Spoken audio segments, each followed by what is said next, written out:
Esse jogo é a prova de que essa Copa é a mais maluca de todos os tempos.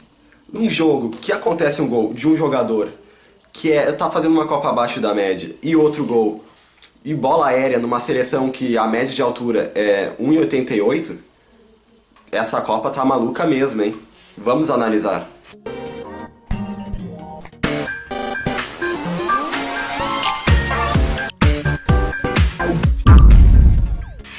Olá, telespectadores, aqui quem vos fala é o Lucas Carneiro e sejam muito bem-vindos a mais um vídeo aqui do canal Gangue da Bola.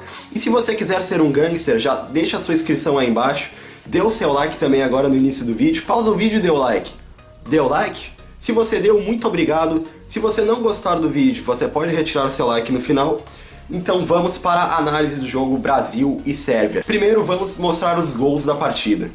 O primeiro gol foi marcado por Paulinho. Após o lançamento de Felipe Coutinho, o Paulinho tocou na saída do goleiro Stojkovic e marcou 1-0 para a seleção brasileira. Logo depois, já no segundo tempo, Thiago Silva subiu de cabeça mais alto que os zagueiros sérvios e fez o gol que fechou com chave de ouro a atuação do Brasil. Brasil 2, Sérvia 0. O primeiro tempo de Brasil e Sérvia foi um primeiro tempo que a seleção brasileira começou fazendo ótimas triangulações com os três jogadores de ataque, Felipe Coutinho, Gabriel Jesus e Neymar. O William participou pouco no primeiro tempo, mas já deu uma melhorada em relação aos outros jogos, porque o William ele estava meio abaixo do esperado, ele meio tímido, digamos, né? Faltava ser aquele William das eliminatórias da Copa, né? O Neymar, ele fez uma partida que, digamos que ele deu uma melhorada assim. O Neymar, ele ficou mais coletivo nesse jogo. Ele tentou mais jogadas em que ele passa para os companheiros, que ele é mais solidário, diferentemente dos outros jogos que ele vinha tentando o individualismo ao extremo, tentando resolver a partida sozinho. E isso acaba afetando a seleção brasileira. Quando ele tenta resolver sozinho, acaba afetando. Porque além dele estar nervoso e não conseguir apresentar o melhor futebol dele, a seleção também não consegue, porque se ele segura a bola demais, ele para um ataque inteiro da seleção, ele desperdiça os espaços que ficam abertos dos lados, que o Coutinho ultrapassa, que o William ultrapassa e que o Gabriel Jesus muitas vezes também vem buscar. O Neymar, ele acaba segurando muitas vezes a bola. E nesse jogo foi diferente. Nesse jogo ele foi um jogador que tentou muitas vezes o passe, foi muito mais coletivo, mas ainda muito abaixo da técnica que a gente conhece no Neymar. Ele tentou vários dribles que não foram bem sucedidos. Parece que ele ainda tem alguma insegurança, ou se não sei se a palavra certa seria insegurança, mas ele tá, digamos, parece que ele tá fraco, porque todas as vezes que ele tentou chutar, ele deu chutes fraquinhos, chutes que ele não costuma dar.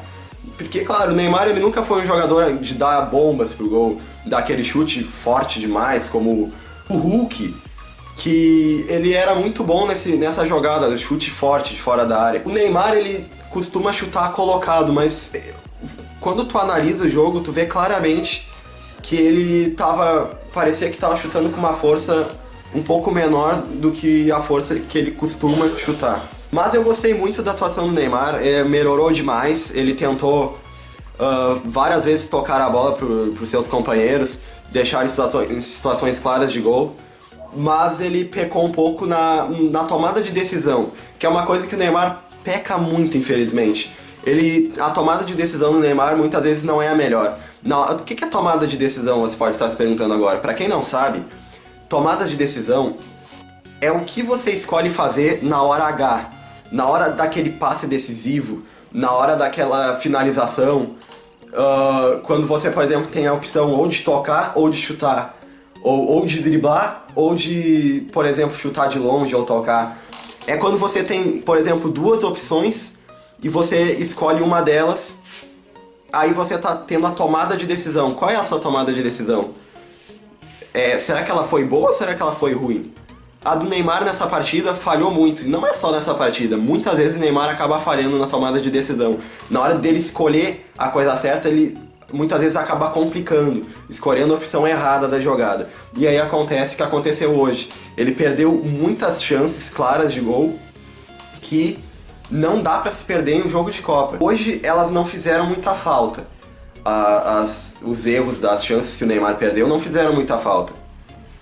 Porém, num jogo de mata-mata, por exemplo, pode fazer falta. E aí o Neymar ele tem que, ao máximo, melhorar essa tomada de decisão pra decidir pra seleção brasileira. Porque o Neymar, a habilidade dele é inquestionável. Pra mim, ele é o jogador mais talentoso do mundo atualmente. Aí você tá dizendo, Messi, Cristiano Ronaldo. Não tô dizendo melhor, eu tô dizendo o jogador mais talentoso. É o jogador que mais tem o dom atualmente. Que ele, muito porque ele é mais novo também que o Messi e Cristiano Ronaldo. Pra mim é o jogador que mais tem talento pra ser mostrado em campo. Porque o Cristiano Ronaldo, ele é um ótimo fazedor de gols, ele tem uma função tática muito boa, ele cumpre muito bem essa função taticamente, ele tem uma entrega muito boa para a equipe, tem um espírito de vencedor, e isso faz dele o melhor jogador do mundo para mim atualmente. O melhor jogador do mundo, porque ele consegue pôr em prática o talento, a decisão e ao mesmo tempo a entrega tática para a seleção portuguesa e também para o Real Madrid. Isso faz com que ele seja o melhor jogador do mundo atualmente. Porém, o Neymar, pra mim, ele tem mais talento, inclusive que o Messi. O Messi tem um pouquinho ainda mais de genialidade que o Neymar. O que é a genialidade? É aquela jogada mágica que pode sair do nada. Pra mim, o Messi ainda tem um pouquinho, mas o Neymar não tá muito abaixo, não. Então eu considero o Neymar o jogador mais talentoso atualmente. Mas nem sempre ele coloca esse talento em jogo. Às vezes ele prefere ser individualista, ou toma a decisão errada, ou sei lá, ele simplesmente às vezes decide não jogar. Mas hoje eu gostei muito da atuação do Neymar, eu achei que se ele continuar nesse ritmo, ele vai chegar no mata-mata com uma performance melhor ainda. Tomara que aconteça isso, porque é ótimo para a seleção brasileira. A seleção brasileira, no primeiro tempo, ela teve uma parte que a Sérvia dominou o jogo. Mas não dominou, digamos que, de uma maneira eficiente. A Sérvia, ela dominou de uma maneira que ela estava propondo o jogo. A Sérvia começou a dar vários toques no meio de campo, envolvendo a seleção brasileira, que estava, digamos que, meio acuada, assim como foi nos outros 2 jogos atrás. Aliás, contra a Costa Rica não foi bem assim, mas contra a Suíça a seleção começou meio acuada também. Então, a seleção da Sérvia começou a impor o ritmo de jogo. E muito por causa dos 2 volantes sérvios, que são muito bons jogadores. Um deles é o Matic. O Matic é jogador agora do Manchester United. E o outro deles é o Milinkovic-Savic. Milinkovic-Savic, camisa número 20, e o Matic, camisa número 21. Esses 2 são grandes jogadores, são muito bons de bola, e eles têm um toque mais refinado. Eles dão ritmo pro meio-campo da Sérvia. E o Milinkovic-Savic, inclusive, jogou muito bem, ele teve uma função tática excepcional, ele voltava para marcar, toda hora que a seleção ia pro ataque, o Milinkovic-Savic, ele voltava para marcar, e quando a Sérvia saía jogando, a bola sempre passava pelos pés dele. Apesar de esse domínio, entre aspas, que não foi um domínio eficiente do jogo, a Sérvia ela tava errando muitos passes na hora H. Quando chegava perto da área da seleção brasileira, a Sérvia pecava muito na hora de tocar a última bola.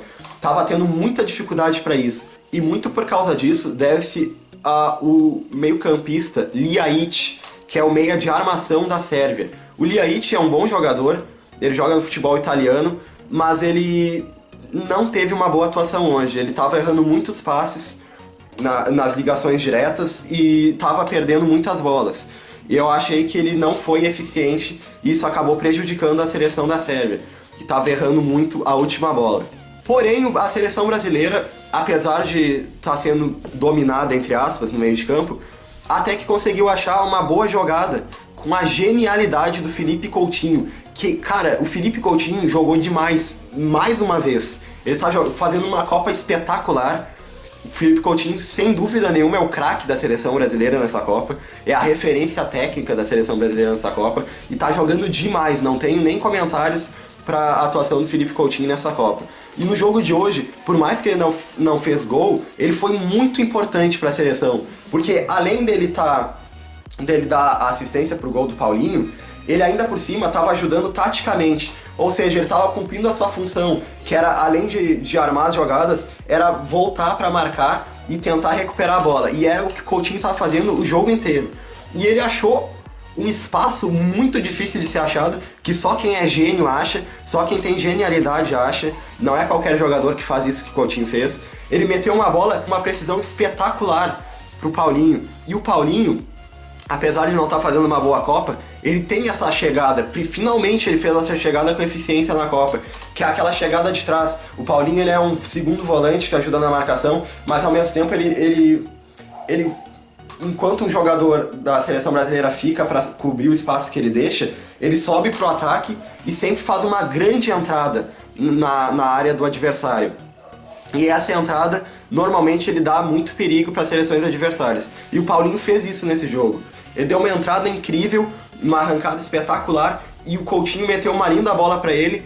E ele foi muito esperto, porque a bola quicou no chão, e no momento que ela quica no chão, ele parece que ele tá deixando escapar a bola, mas no final ele consegue o tempo certinho para meter a bica da chuteira na bola e tirar do goleiro. Porque aquela bola ali, por incrível que pareça, não é fácil. Ela vem girando, ela quica no campo e ela toma uma velocidade muito grande quando ela quica. Então tu tem que ter o tempo certinho da bola para te fazer aquele tipo de gol. E o Paulinho fez muito bem isso, então parabéns para ele. Mas tirando esse gol, o Paulinho foi muito apagado, como nas outras partidas. O Paulinho só teve isso de bom no jogo. Tirando isso, ele tentou até dar uma infiltração ali pelo lado, uma hora ou outra, mas ele não estava bem. Tanto que o técnico Tite substituiu ele e botou o Fernandinho. E vamos explicar por que aconteceu isso agora na análise do segundo tempo. Segundo tempo de jogo, então, o Brasil começou o segundo tempo já ganhando de 1-0, tinha feito o primeiro gol no primeiro tempo, aos 35 minutos do primeiro tempo, com o Paulinho. E só que aí a Sérvia, ela, com esse resultado, ela estava sendo eliminada. Então o que os sérvios foram fazer? Eles tinham que ter o controle do jogo, eles tinham que voltar a ter o controle do jogo, mas serem eficientes. Coisa que não aconteceu mais uma vez. Ou quase aconteceu, né? Porque a Sérvia, ela começou a dominar o meio-campo da seleção brasileira e começou a atacar. E começou a meter bola na área.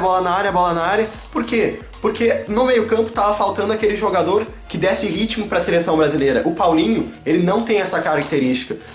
Ele não tava também, além de não ter essa característica, não tava fazendo um bom jogo. Então o que o técnico Tite fez? Botou o Fernandinho, que é um jogador que ele é muito bom na marcação, ele costuma jogar de primeiro volante, mas ele também pode jogar de segundo volante e ajuda o Casemiro a fazer aquela marcação atrás. E ao mesmo tempo ele sabe sair jogando, porque o Fernandinho é um jogador que, apesar de ser o segundo volante, ele tem uma certa qualidade no passe e ele tem um chute de longa distância muito bom também.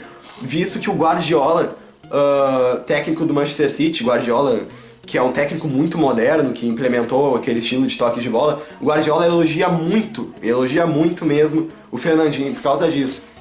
É um pilar do Manchester City, o Fernandinho joga muito bem.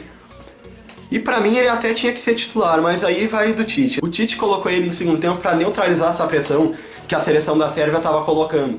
Mas mesmo assim, ainda teve alguns minutos que a Sérvia começou a jogar a bola na área.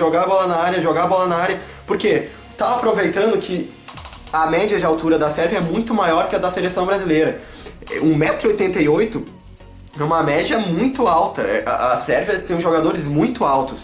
A maioria dos jogadores são altos, até mesmo os meio-campistas que têm muita qualidade, que são o Matic e o Milinkovic-Savic, até eles são muito altos também. Então a Sérvia começou a pressionar o Brasil e toda hora, mas sem eficiência nenhuma. Por quê? Porque o centroavante da Sérvia, o Mitrovic, ele estava num dia pouco inspirado. Ele não estava inspirado no jogo, ele estava errando muitos cabeceios, bolas que ele poderia ter cabeceado melhor. Ele estava errando. Inclusive teve uma falha da marcação da zaga brasileira, que o Fagner, lateral direito da seleção, ele tem 1,5 m praticamente, ele é muito baixinho, e o Mitrovic, atacante da Sérvia, tem quase 2 metros de altura. E quem deveria marcar o Mitrovic seria ou Miranda ou Thiago Silva. Mas quem vai marcar é o Fagner. E aí, o Fagner nem sobe, porque ele sabe que o Mitrovic ganha dele na cabeçada. Então o Fagner nem consegue subir, o Mitrovic sobe e cabeceia mal. Aquela bola, se o Mitrovic cabeceia bem, era gol, porque a bola estava muito na frente do gol. E teve sorte o Alisson, que o Mitrovic cabeceou mal, cabeceou no centro do gol, e o Alisson estava bem colocado, acabou fazendo a defesa. Mas se o Mitrovic estivesse no dia mais inspirado, a seleção brasileira poderia estar em maus momentos na Copa. Mas aí o Fernandinho colocou equilíbrio no meio-campo da seleção brasileira, e aí finalmente saiu o segundo gol da seleção numa jogada de escanteio, uma jogada que, cara, todo mundo tava falando, a Sérvia pode fazer gol de cabeça na seleção brasileira. Os caras são muito mais altos. A seleção brasileira, de 6 gols que tinha tomado na era Tite, 5 gols tinham sido de cabeça, 5 gols tinham sido de jogadas aéreas. Então, tava todo mundo com medo, a Sérvia vai fazer gol de cabeça, a Sérvia vai ficar metendo bola na área. Mas no final, quem fez o gol de cabeça? O Brasil. Porque essa Copa é muito maluca, acontece tudo ao contrário. Quem fez o gol de cabeça foi a seleção brasileira, com o Thiago Silva. E aí, quando o Thiago Silva fez o gol, aí sim a Sérvia ficou louca, porque eles tinham que sair para ataque a todo custo, eles tinham que conseguir a classificação a todo custo. Só que como o Fernandinho começou a ajudar a seleção a dominar o meio-campo, a Sérvia começou a meio que desanimar na partida. E aí começou a diminuir o seu futebol e não jogar com tanta vontade como estava jogando antes. Porque eles já estavam meio desacreditados antes do jogo, muitos falando que não tinha como se classificar contra o Brasil, que a seleção brasileira era muito superior, e na verdade não é tanto assim. É bem superior, mas não chega a tanto. Só que aí depois eles começaram a desanimar, e aí o Brasil começou a tomar conta novamente da partida. O Brasil começou a contra-atacar, e daqui a pouco não precisava nem mais contra-atacar, porque o Brasil mesmo já estava voltando a propor o jogo. E aí que o Neymar perdeu várias chances, né, que ele poderia ter feito gol, e poderia ter sido maior o resultado. Então é isso aí, galera, essa foi minha análise do jogo de hoje. Eu espero que vocês tenham gostado. Comentem o que vocês acharam do vídeo. Se vocês não gostaram do vídeo e deram like no início, podem dar o seu dislike, eu não me importo com isso. Eu quero a avaliação de vocês, mas não se esqueçam de se inscrever no canal e continuem me apoiando. E vocês me apoiam e eu apoio vocês entregando conteúdo de sempre. Amanhã tem um vídeo novo, amanhã vai ser o Day News, vai ser as notícias do dia, eu vou trazer pra vocês. E até o próximo jogo da seleção que eu analisarei. Até a próxima, eu vou ficando por aqui. Muito obrigado pela sua presença, valeu e eu fui!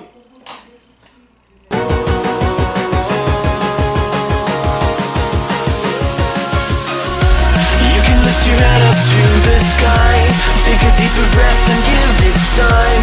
You can walk the path along the lines with your shattered frame of mind, or instead you could